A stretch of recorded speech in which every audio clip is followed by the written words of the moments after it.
giɗo heɗo dande giɗo ma jeewaɗo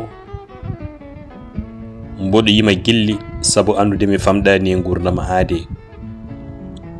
Mi yimirani giɗo noon sabu hewde mo faaro, ala jimirmi giɗo tan ko rokkude mo ko handi. Mo anda nafoore gilli noon gila joni haalam ka yo tinno yo taaro, sabu no fodore hecciri ni tagore ko noon gilli kecciri yiɗodiri ɓe. Mi yeewa mama giɗo holto gonɗa. Giɗam ko joom gilli gonga mo wona puntowo, a andini kam gilli giwri koto Allah, ko ɗum addanma nangude ha ti. Wadde mi wiye ɗi gilli koy ɗi tiiɗi, ɗi gilli koy mi yananama daka gonga gilleni muusi. Giɗo gilli ma katti kam ñamde e yarde, gilli ma katti kam ɗoyli jammani e welde. Gilli mi yananama hayso wona ɓoggi ɗi maaɗi tongi kam hande, hayso ɗi gona ñamde ɗi kebbini kam reedu, hayso ɗi gona ndiyam ɗi guetini kam hande ɗomka. Gilli ma koy puɗi e ɓernde calti carima e ɓandu, oytini kam lahal yeeso, huɓtidini kam kala terɗe. Giɗam ka giɗam sindo koode enen gonanno cakka, mami ngabbo e weeyo mi addanma toon jayre, mi logga e dane ma ngam ka jontaɗo. Kono yonima o wutte lobbo mo ɓorniɗa, so aɗa looto a ɓorata, ɗum woni jikku moƴƴo e neɗɗagu. Giɗam komin yiɗma yonama e ko labti, ha cayi komi jiɗɗo mi wona gancowo, sabu ka hoodere jaam jalbore. Mi yananama gilli ganda ƴiwonde, mi hoolima gilli ganda ñiɓere, ndekete yo gilli ganda forcere ɗum woni wawnere. Ko ɗum waɗi anduɓe gilli mbi gilli tisɗi noon paletaki. Giɗo holko woni ka haala, holko woni ka haala. E nder oɗo aduna mi yiyani ko ɓuuri yidde welde saka yidde yiɗede e yiɗanede welde.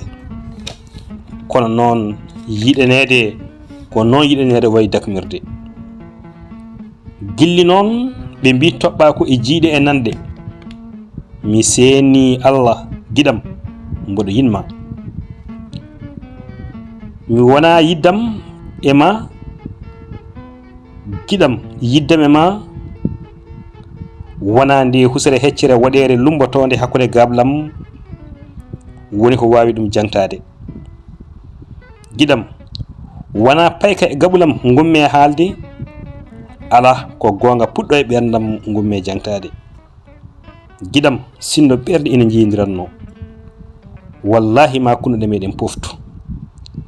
Giɗam ko joom guite ɓutti no eede, dande towde no jabala, joom ñiiƴe cewɗe caɗge daneje elle cettade, ɗakkude ɓowlu yum innande fino Allah.